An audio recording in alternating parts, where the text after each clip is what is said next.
Onalebo Mpuuga nti byembagamba mubikkiriza era mujja kubigoberera. Ate naawe nkwebaza okumanya abasajja abakulu kuba tewakatuyita lumu ng'oyita bakulu bokka nti tukuwa amagezi.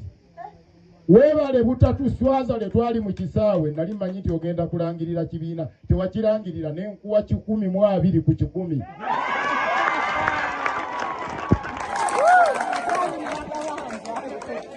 Weebale nnyo buteesimbawo ku bwa pulezidenti oba kwesimbawo obululu wali obuyiye nakuwa 15 ku 100.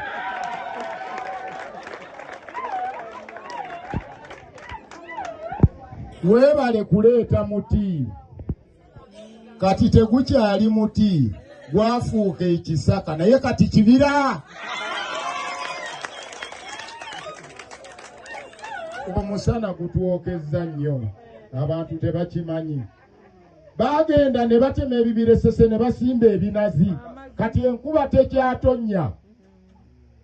Naye ssebo wazze n'ogamba nti tusimbe emivule. Ssebo sijja kwogera bingi, njagala oyogere.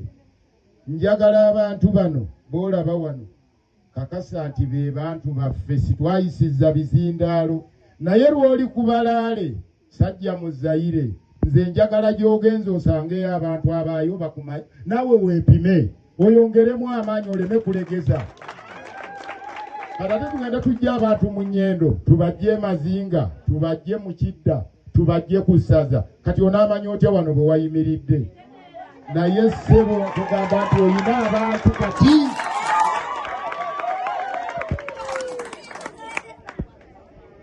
Bannange mwenna ndi musajja mukulu kanfukamire.